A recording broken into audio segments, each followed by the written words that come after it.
மாணவ கண்மணிகள் அனைவருக்கும் என்னினிய காலை வணக்கங்கள். மாணவ கண்மணிகள் அனைவரும் நலமாக உள்ளீர்களா? மாணவ கண்மணிகள் தங்களுடைய வழிபாட்டினை கூறிவிட்டீர்களா? நன்றி. நான் ஒரு நல்ல ஆசிரியர். நான் உங்களுக்கு தாயாகவும் தந்தையாகவும் இருந்து முறையான கல்வியை அன்புடன் போதிப்பேன். நான் ஒரு நல்ல ஆசிரியர். நான் உங்களுக்கு தாயாகவும் தந்தையாகவும் இருந்து முறையான கல்வியை அன்புடன் போதிப்பேன். நான் ஒரு நல்ல ஆசிரியர். நான் உங்களுக்கு தாயாகவும் தந்தையாகவும் இருந்து முறையான கல்வியை அன்புடன் போதிப்பேன். அனைவருக்கும் என்னினிய காலை வணக்கங்கள். மாணவ கண்மணிகளை, நாம் நேற்று பார்த்த பாடப்பகுதியானது திரைமொழி என்பதில் முதல் பகுதியை பற்றி பார்த்தோம். கனவு கண்டுகொண்டே கனவுக்குள் இருப்பதைப் போல நம்மை சூழ்ந்த பெருங்கனவே திரைப்படம். இதன் அழகியலும் அனுபவமும் ஈர்ப்பும் இயல்பும் எழிலும் ஏற்றமும் காட்சி மொழியாக கவினுறு கலையாக எப்படி உருவாகின்றன. மொழிக்கு இருப்பதைப் போல நிறுத்தற்குறிகள், அசைகள், அமைப்புகள், உத்திகள் என எல்லாமும் இதன் காட்சி மொழிக்கும் உண்டு. அம்மொழியை புரிந்து கொள்வதும் உள்வாங்குவதும் சுவைப்பதும் ஒன்றுவதும் ஒரே நேரத்தில் நிகழ வேண்டும். 1895 டிசம்பர் 28 நாள் மாலை 5 மணி அளவில் பிரான்சினுடைய தலைநகரான பாரிஸில் கிராண்ட் கஃபே என்ற விடுதியின் முன்பாக ஒரு பெரும் கூட்டம். அதற்கு காரணம், அன்று காலை நாளிதழில் வெளிவந்த ஒரு சிறிய விளம்பரம். அதிசயம் பிறக்கிறது என்ற தலைப்போடு வந்திருந்த அந்த விளம்பரம்தான் காரணம். புதிய கலையான திரைப்படத்தை அப்படி சொல்லித்தான் அந்த விளம்பரமானது அனைவரையும் அங்கு வரச் சொல்லியது. லூமியர் சகோதரர்கள் அவர்கள் மூலமாக அன்று அந்த அரங்கத்தில் பிறந்த திரைப்படம் என்ற கலையானது இன்று இந்த உலகத்தையே ஆள்கின்றது என்றால் அது மிக இல்லை.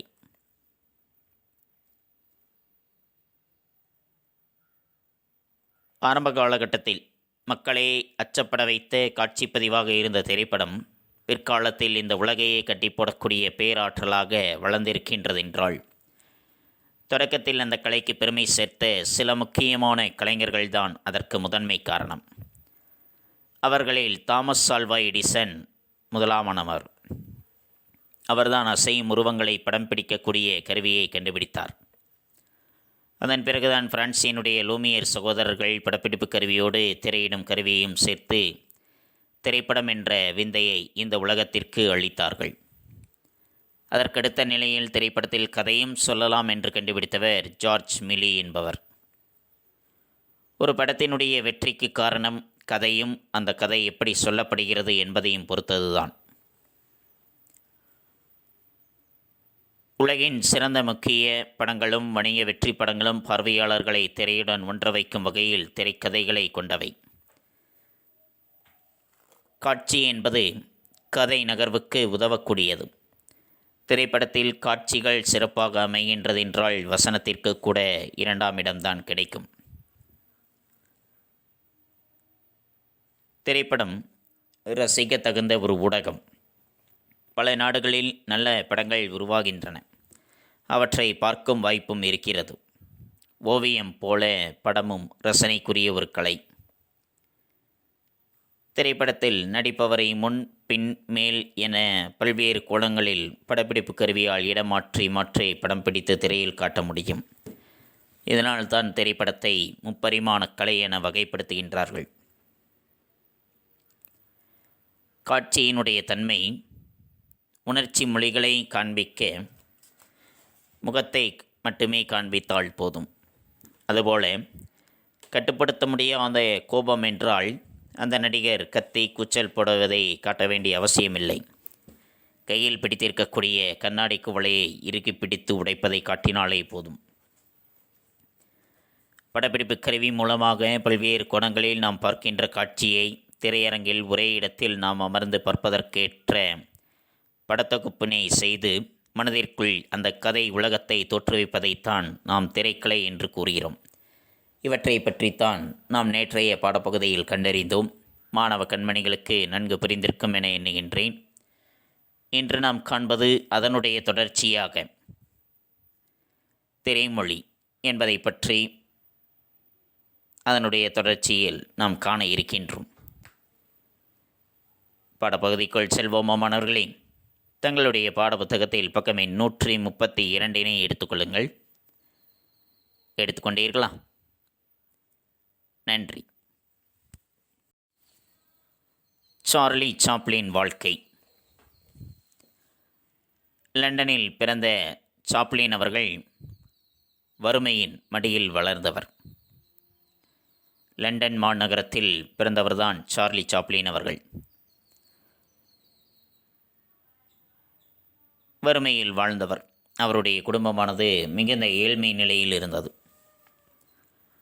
சாப்ளினினுடைய தாய் வறுமை வழியை மறக்கக்கூடிய கதைகளை அவருக்கு சொன்னார். அதன் மூலம்தான் ஒரு கலைஞனாக அவர் செதுக்கப்பட்டார். மிகுந்த வறுமையானது இருக்கின்றது. அந்த வறுமையினுடைய வலிமை, அந்த வழியை தன்னுடைய குழந்தைக்கு கொடுக்கக்கூடாது, அதனை மறக்கடிக்க வேண்டும் என்று நினைத்து பல கதைகளை அவருக்கு சொல்கின்றார். அவரை சிரிக்க வைப்பதற்கு, அவரை அந்த வறுமையினுடைய வழியிலிருந்து மறக்கடிக்கச் செய்வதற்கு என்று பல்வேறு விதமான கதைகளை தன்னுடைய குழந்தைக்கு சொல்லினார். அதன் மூலமாகத்தான் ஒரு கலைஞனாக அவர் செதுக்கப்பட்டார். மேடையில் பாடி பிழைத்த அம்மாவினுடைய குரல் கெட்டுவிட சிறுவனான சாப்ளின் மேடை ஏறி ஆடிப்பாடி அசத்தினார். நடிகனாகி குடும்பத்தை காக்க கனவு கண்ட சாப்ளின் நாடக நடிகராகி குழுவுடன் அமெரிக்கா சென்று திரை வாய்ப்பை பெற்றார். அவருடைய தாய் மேடையில் பாடக்கூடிய பாடகராக இருந்தார்.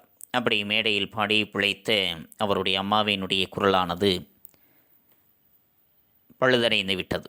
அவரால் முன்பை போல மிக அருமையான ராகத்தோடு இசையோடு நல்ல குரலில் பாட முடியவில்லை.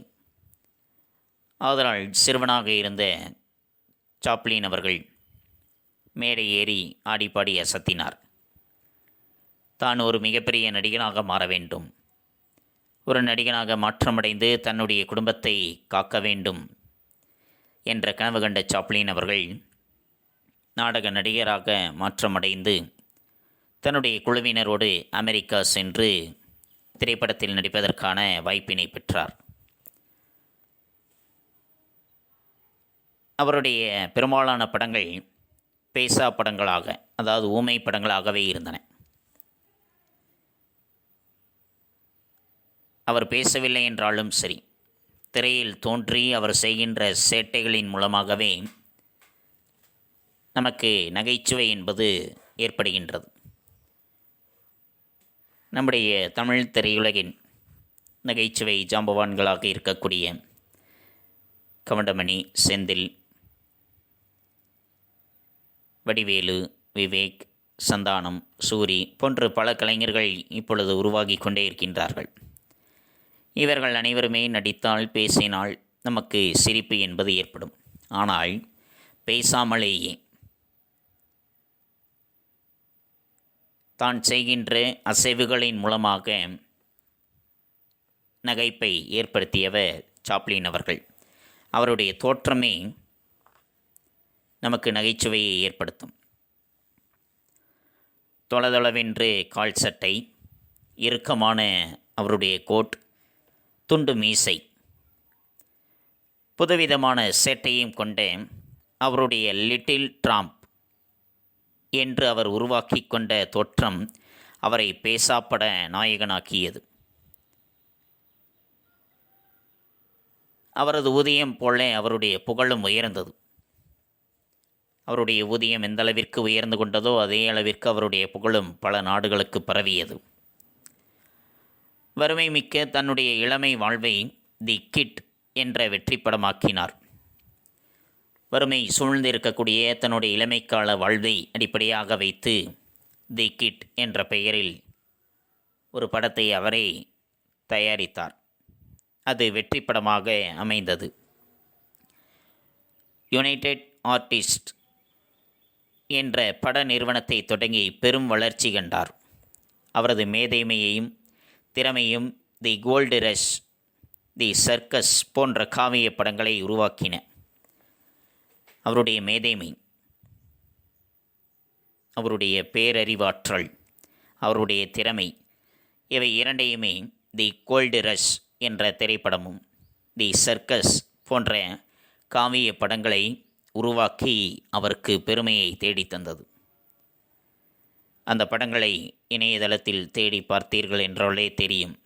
தி Gold Rush, the Circus, the Kid போன்ற படங்களை எல்லாமே தேடி பார்த்தீர்கள் என்றாலே அவருடைய திறமை எந்த அளவிற்கு இருக்கின்றது என்பது நமக்கு தெரிய வரும். பைசா படங்களின் மூலமாகவே தன்னுடைய நகைச்சுவை உணர்வை வெளிப்படுத்தியவர் அவர். மரபான கருத்துருவாக்கங்களை தன்னுடைய படங்களில் சாப்ளின் உடைத்து நொறுக்கினார். பைசா படங்களில் சேட்டைகள் மூலம் புகழ் பெற்ற அவர் பேசும் படங்கள் உருவான காலத்தில் தோற்பார் என எதிர்பார்த்தனர்.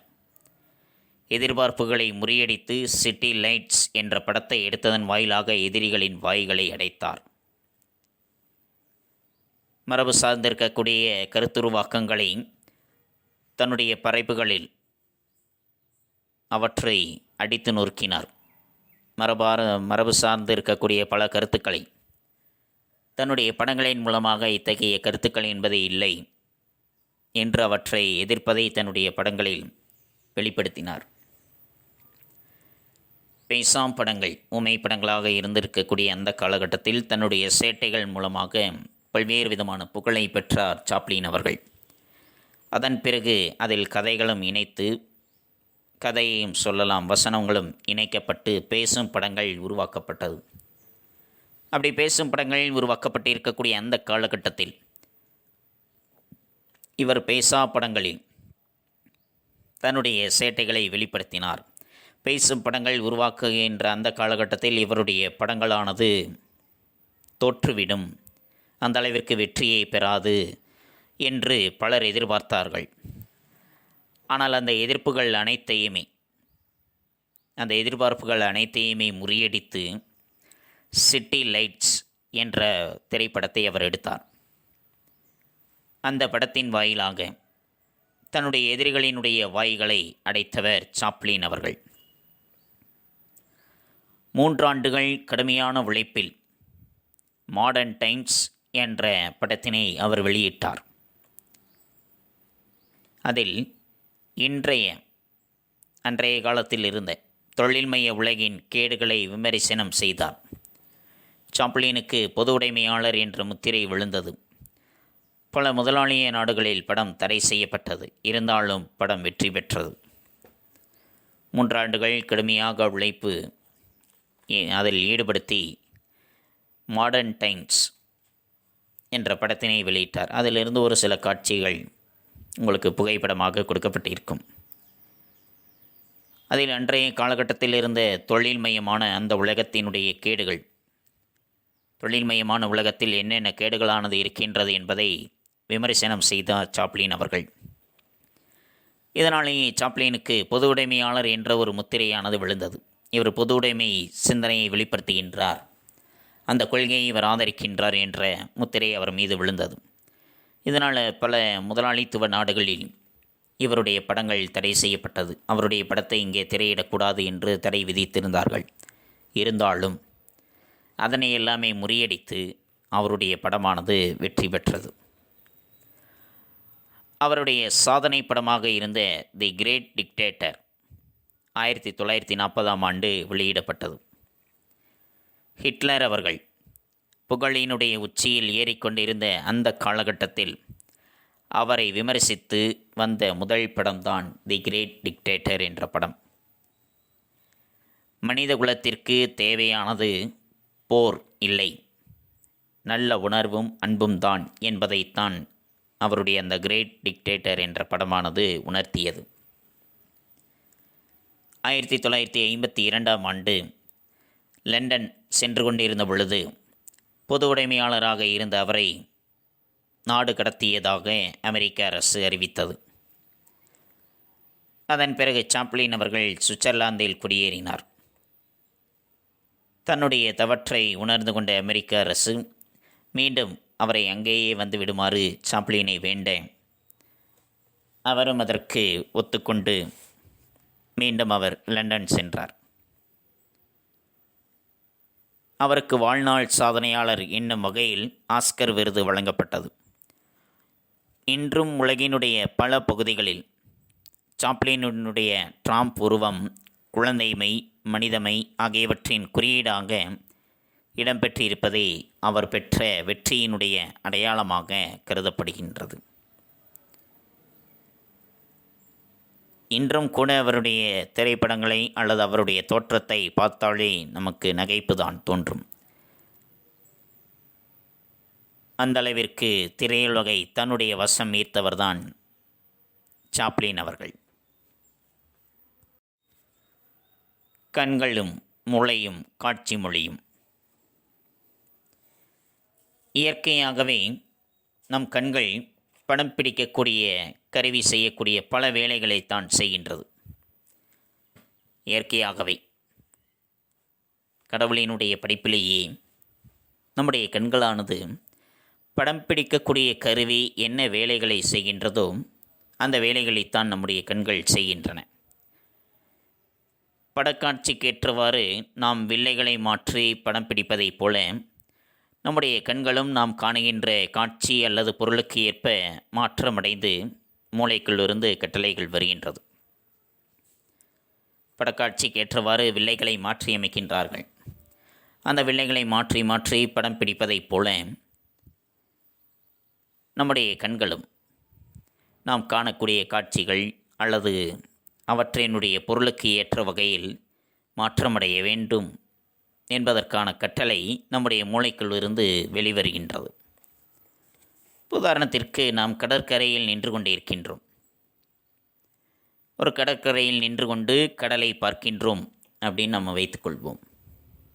ஒரு கடற்கரையில் மெரினா கடற்கரையில் நிற்கின்றோம். அந்த கடற்கரையில் நின்றபடியே கடலை நாம் பார்க்கின்றோம். இப்போ உடனே நம்முடைய கண்கள் தாமாகவே அகண்ட கோணத்தை தேர்வு செய்து கொள்ளும். ஒரு அகண்ட பார்வையை நாம் ஏற்படுத்தி கொள்வோம். தொலைவில் இருக்கக்கூடிய பொருளை பார்க்க வேண்டும், அனைத்தையும் பார்க்க வேண்டும் என்ற ஒரு அகண்ட கோணத்தினை நம்முடைய கண்களானது தேர்வு செய்து கொள்ளும். அகன்ற பார்வை என்பது அனைத்தையும் பார்க்க வேண்டும் என்று கண்களை விரித்து பார்ப்பது. அதனைத்தான் திரைப்படத்தில் மெய்செய்மை காட்சி துணிப்பு என்று அழைக்கின்றார்கள். அதனை திரைப்படத்தில் என்னவென்று அழைக்கின்றார்கள்? மெய்செய்மை காட்சி துணிப்பு. அதாவது அந்த காட்சியினை அகண்ட கோணத்தில் தேர்வு செய்து காண்பிப்பது. அதற்கு மெய்செய்மை காட்சி துணிப்பு என்று பெயர். அதேபோல பேருந்தை பிடிப்பதற்காக நாம் சாலையை கடந்து செல்கின்றோம். பேருந்தை பிடிப்பதற்கு செல்லும் பொழுதும் சரி, அல்லது சாலைகளை கடக்கும் பொழுதும் சரி, சாலைகளினுடைய இரு பக்கங்களிலும் நாம் பார்க்கின்றோம். சாலையை கடக்க வேண்டும் என்றால் சாலையினுடைய இரண்டு பக்கங்களிலும் பார்க்க வேண்டும். வலது பக்கம் பார்க்க வேண்டும், இடது பக்கம் பார்க்க வேண்டும். அங்கிருந்து வாகனங்கள் வருகின்றதா, இங்கிருந்து வாகனங்கள் வருகின்றதா என்று இரண்டு பக்கங்களிலும் பார்க்கின்றோம். அப்பொழுது நம்முடைய கண்களானது இன்னும் கொஞ்சம் சுருங்கி பொருள்களினுடைய அசைவினை தொலைவிலிருந்தே பார்த்து பதிவு செய்கின்றது.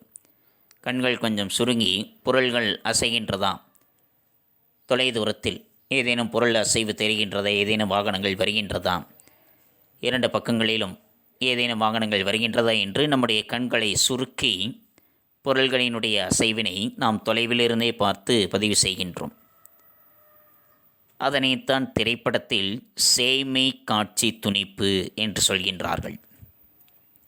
சேய்மை காட்சி துணிப்பு என்பது.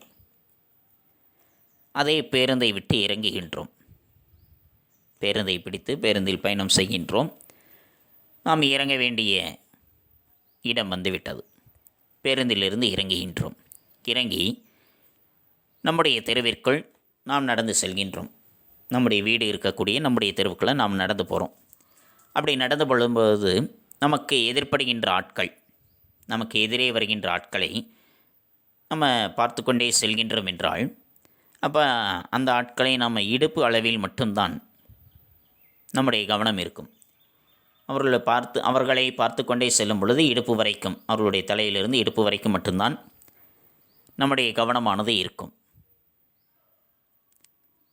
நம்முடைய கண்கள் ஆளை முழுமையாக பார்த்தாலும், அவரை முழுமையாக நாம் பார்க்கின்றோம் என்றாலும் சரி, தலையிலிருந்து கால் வரைக்கும் முழுமையாக பார்த்தோம் என்றாலும் சரி, நம்முடைய கவனமானது இடுப்பு வரைக்கும் மட்டும்தான் நினைவில் வைத்து கொள்ளும். அதை மட்டும்தான் எடுத்துக்கொள்கின்றது. முழுமையாகவே அவரை பார்த்தோம் என்றாலும் சரி, ஆனால் நம்முடைய கவனம் எது வரைக்கும் மட்டும்தான், இடுப்பு வரைக்கும் மட்டும்தான் எடுத்துக்கொள்ளும். அதனைத்தான் நடுக்காட்சி துணிப்பு என்கின்றார்கள் திரைப்படத்தில். நடுக்காட்சி துணிப்பு என்பது. இப்போ வீட்டிற்குள் வந்துவிட்டோம், நம்முடைய வீட்டுக்கு வந்துட்டோம். வீட்டிற்குள்ளே நுழைந்து நம்முடைய அம்மாவினுடைய முகத்தை நாம் பார்க்கின்றோம். வீட்டிற்குள் இருப்பவர்கள் யாரேனும் ஒருவர், நம்ம அம்மாவோ அப்பாவோ அல்லது நம்முடைய உறவினர்களோ யார் நம்முடைய வீட்டில் இருக்கின்றார்களோ அவர்களை பார்க்கின்றோம் என்றால், அப்பொழுது அவர்களுடைய முகம் மட்டும்தான் மிக நெருக்கமாக பார்க்கின்றோம். அப்போ அவர்களுடைய முகம் மட்டும்தான் நம்முடைய மனதிற்குள் பதிவாகும். அப்படி பதிவாகக்கூடிய அந்த காட்சியினைத்தான் அண்மை காட்சி துணிப்பு என்கின்றோம். திரைப்படத்தில் மிக அருகில் பார்ப்பது.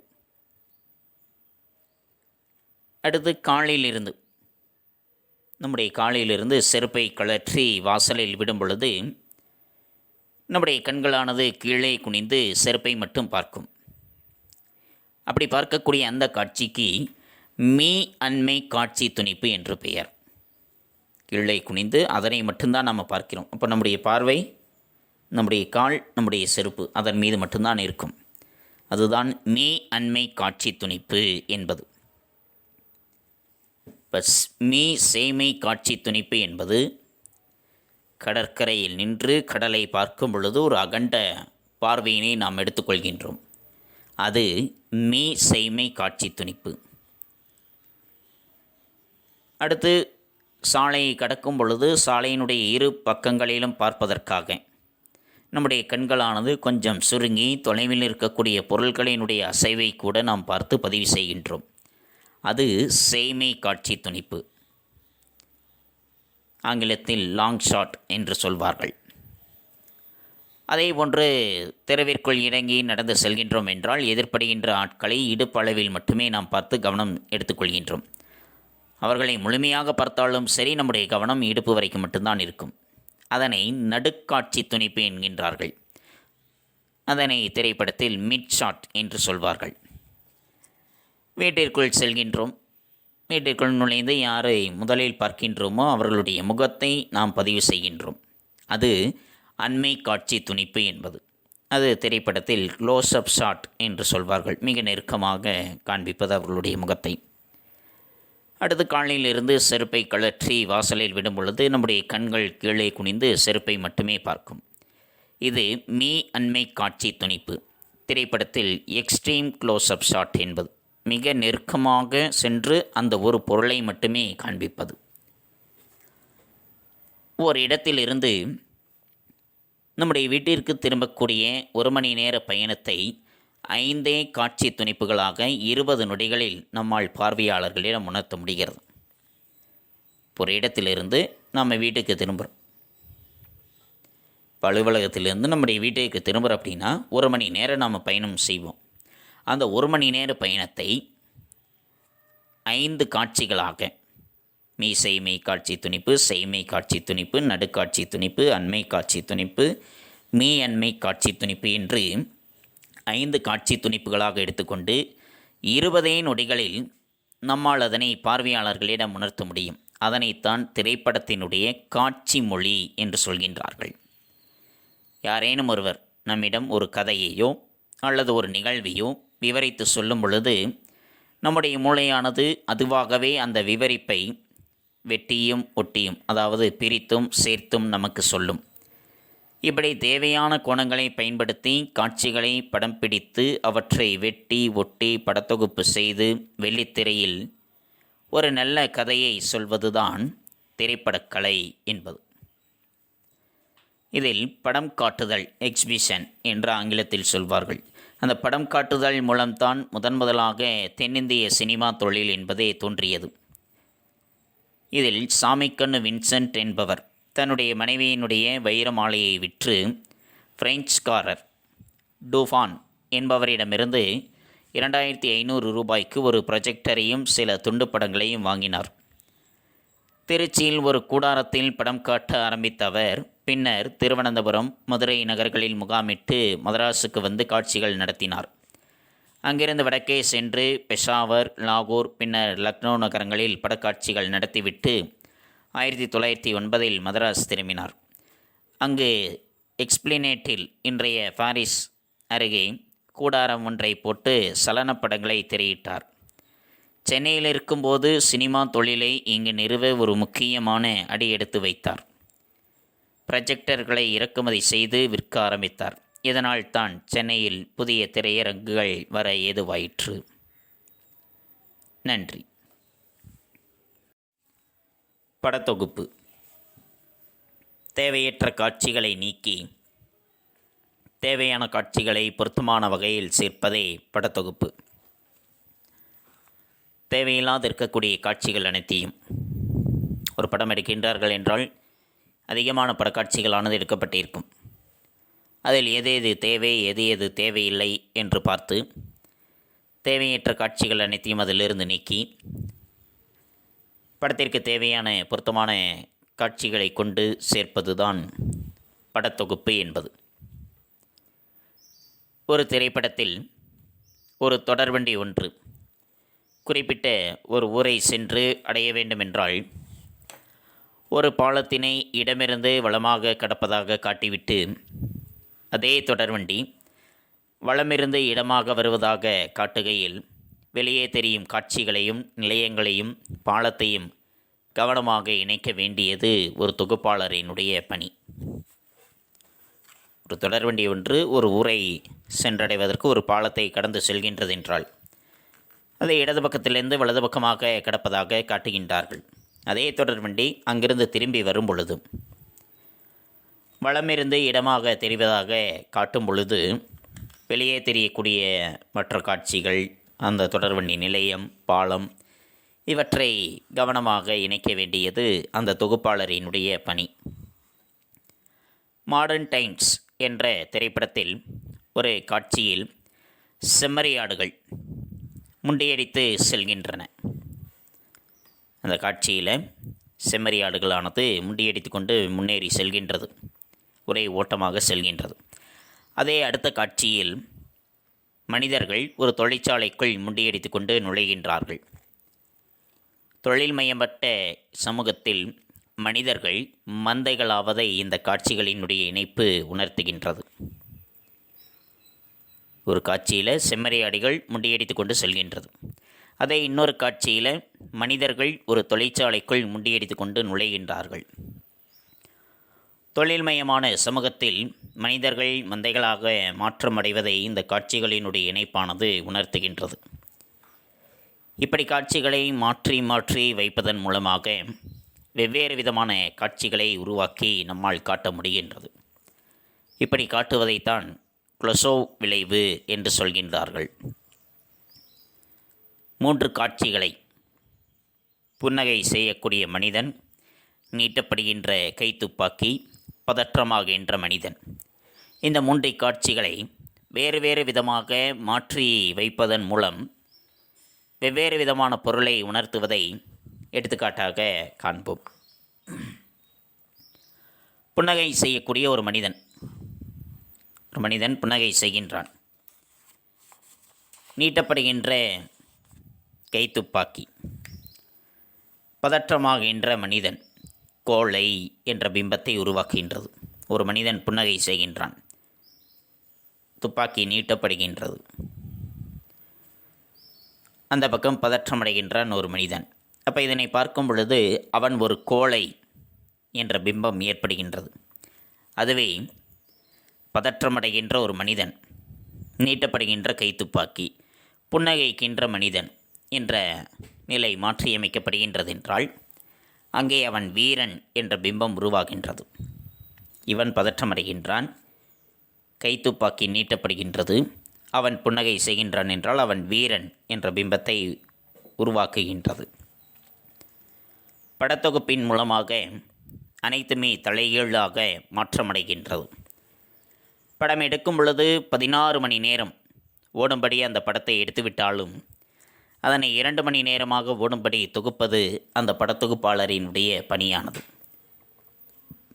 இப்படி தொகுக்கக்கூடிய ஆற்றலின் மூலமாக கதை சொல்லலுக்கு அவர் உயிரூட்ட முடியும்.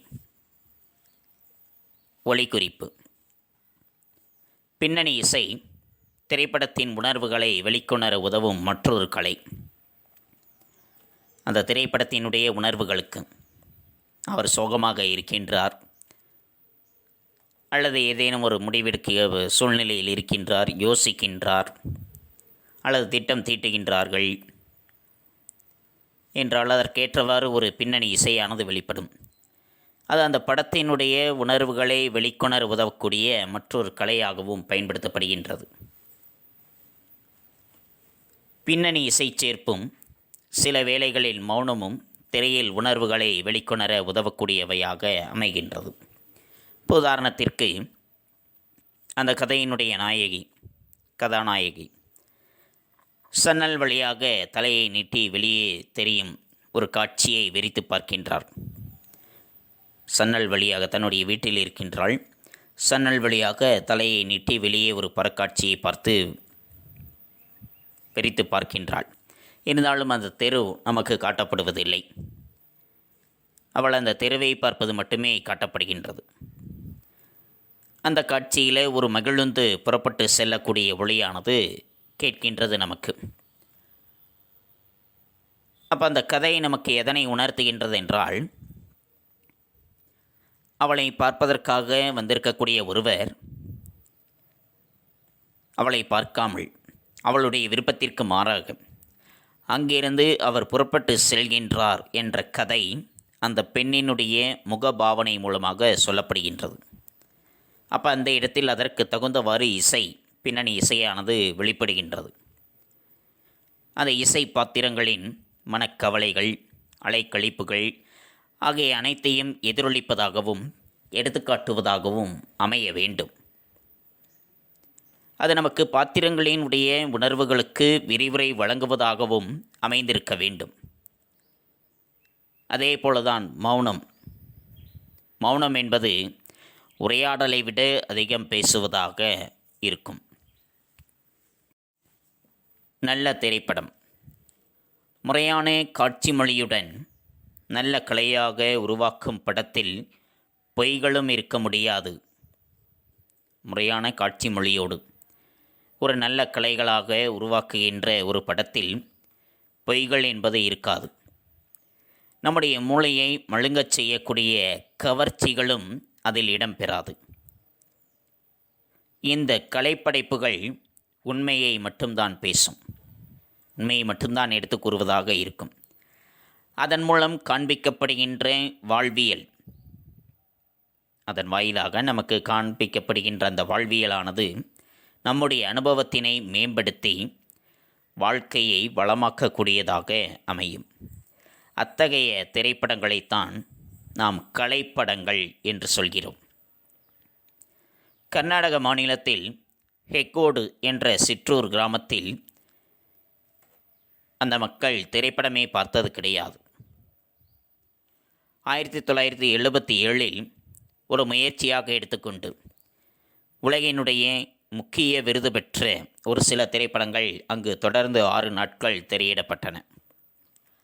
அந்த மக்கள் தங்களுக்குள் அந்த படங்களை பற்றி பல்வேறு விதமான கருத்துக்களை பரிமாறிக்கொண்டார்கள்.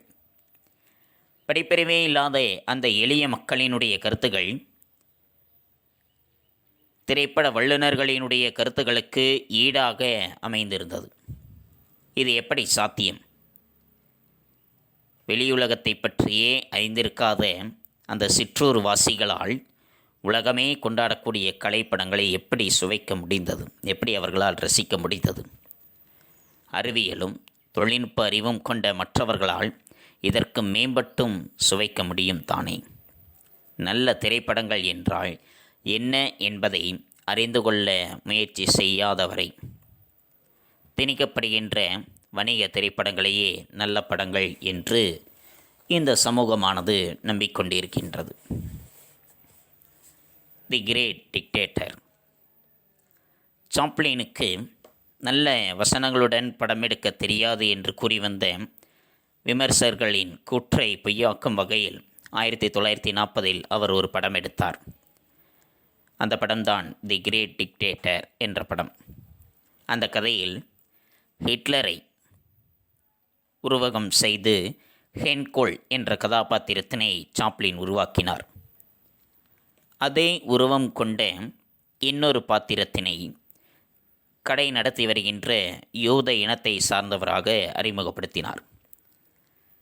சர்வாதிகாரி ஹென்கோல் யூதர்களை கைது செய்து சிறையில் அடைக்க உத்தரவிடுகின்றார். அதன்படி காவலர்களும் யூதராக இருக்கக்கூடிய அந்த கடை நடத்தி வருகின்றவரை, அந்த கடைக்காரரை கைது செய்து சிறைக்கு அழைத்து செல்கின்றார்கள். அந்த சிறையிலிருந்து தப்பிக்கக்கூடிய அந்த கடைக்காரர் செல்லக்கூடிய வழியில் ஹென்கோலினுடைய உடையை திருடி அதனை அணிந்து கொள்கின்றார்.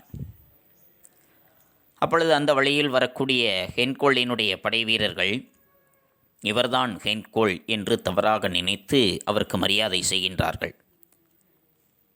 அதே சமயத்தில் தப்பித்த அந்த சிறையிலிருந்து தப்பித்த அந்த கைதியை தேடி வந்த காவலர்கள் சாதாரண உடையில் இருந்த ஹென்கோலை இவர்தான் தப்பித்த குற்றவாளி என்று நினைத்து அவரை கைது செய்து சிறையில் அடைக்கின்றார்கள். ஹென்கோல் சிறை கைதியாக மாறுகின்றார். ஒரே நாளில் அந்த இருவரினுடைய வாழ்க்கையும் தலைகீழாக மாற்றமடைகின்றது. அதன் பிறகு நடக்கக்கூடிய காட்சிகள் அனைத்துமே கடுமையான அரசியல் விமர்சனங்களாக அமைந்திருக்கின்றன. இறுதி காட்சியில் சர்வாதிகாரி வேடத்தில் இருக்கக்கூடிய அந்த ஹென்கோல் என்பவரினுடைய வேடத்தில் இருக்கக்கூடிய யூதர் கைது செய்யப்பட்டிருக்கின்ற அனைவரையும் விடுதலை செய்ய சொல்லி ஆணையிடுகின்றார். ஒரு மாநாட்டில் மனிதகுல விடுதலை குறித்து ஒரு பேருரையாற்றுகின்றார். அந்த பேருரைதான் இன்று வரை திரைப்படங்களினுடைய மிகச்சிறந்த வசனமாக போற்றப்படுகின்றது. வாய்ப்பு கிடைத்தால் தி கிரேட் டிக்டேட்டர் என்ற படத்தை பாருங்கள். வாழும் காலத்திலேயே ஹிட்லரை கடுமையாக விமர்சித்து எடுத்த ஒரே படம் என்ற பெருமையும் இப்படத்திற்கு கிடைத்திருக்கின்றது. அதுபோன்ற இரட்டை வேட படங்கள் எவ்வளவோ வந்தாலும் சரி, அதில் இதுதான் மிகச்சிறந்த திரைப்படம் என்ற பெயரையும் தி கிரேட் டிக்டேட்டர் பெற்றிருக்கின்றது. புரிந்ததா மாணவர்களே? நன்றி. மாணவ கண்மணிகளே, இதுகாரும் நாம் கண்டறிந்தது திரைமொழி என்பதில் 2வது பகுதியை பார்த்தோம். இயற்கையாகவே நம் கண்கள் படப்பிடிப்பு கருவி செய்யும் பல வேலைகளைத்தான் செய்கின்றன. காட்சிக்கேற்றவாறு நாம் வில்லைகளை மாற்றி படம் பிடிப்பதைப் போல நம் கண்களும் நாம் காணும் காட்சி அல்லது பொருளுக்கு ஏற்ப மாற மூளைக்குள் இருந்து கட்டளைகள் வருகின்றது. அகன்ற கோணத்தை தேர்வு செய்வதற்கு மீசைமை காட்சி துணிப்பு என்றும், தொலைவில் இருக்கக்கூடிய பொருள்களின் அசைவை பார்ப்பதற்கு கண்கள் சுருக்கி கொண்டு நாம் பார்க்கின்றோம். அதனை செய்மை காட்சி துணிப்பு என்றும், தெருவிற்குள் இறங்கி நடந்து செல்லும் பொழுது எதிர்ப்படுகின்ற ஆட்களை இடுப்பளவில் மட்டுமே கவனப்படுத்துகின்றோம். அது நடுக்காட்சி துணிப்பு என்றும், வீட்டிற்குள் நுழைந்தவுடனே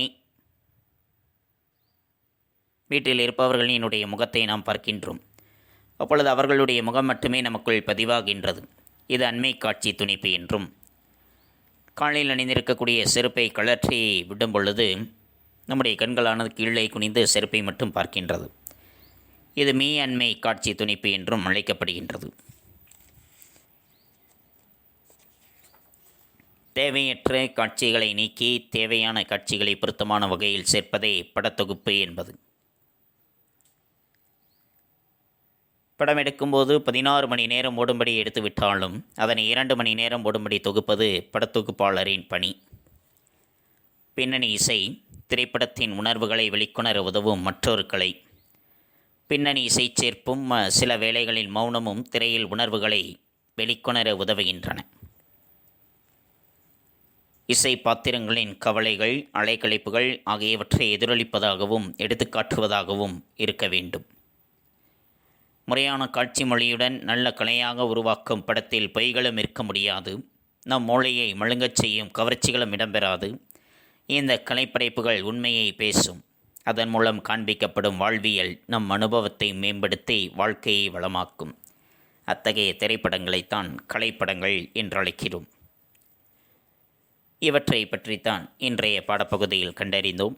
மாணவ கண்மணிகளுக்கு நன்கு புரிந்திருக்கும் என எண்ணுகின்றேன். அடுத்து நாம் காண்பது பாடப்புத்தகம் படித்தல். பாடப்புத்தகம் படித்தல் பக்கமே 132, 133 மற்றும் 134. பக்கமே 132 சார்லி சாப்ளின் வாழ்க்கை என்பதில் ஆரம்பித்து பக்கமே 134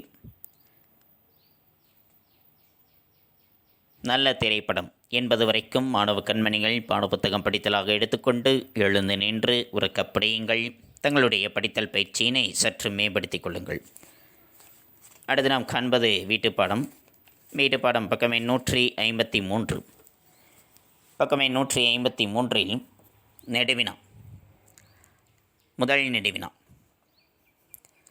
திரைப்படத்துறை என்பது 1000 பேரை காப்பாற்றும் தொழிலா அல்லது கலைகளின் சங்கமமா? உங்கள் பார்வையை கட்டுரையாக்குக என்பது. அதற்குரிய விடையானது தங்களுடைய கோனார் தமிழ் உரையில் பக்கமே 208 இடம்பெற்றுள்ளது. திரைப்படத்துறை என்பது 1000 பேரை காப்பாற்றும் தொழிலா, கலைகளின் சங்கமமா? உங்கள் பார்வையை கட்டுரையாக்குக. முன்னுரை. திரைப்படத்துறை என்பது 1000 பேரை காப்பாற்றும் தொழிலா, கலைகளின் சங்கமமா என்பது குறித்து ஆராய்வோம்.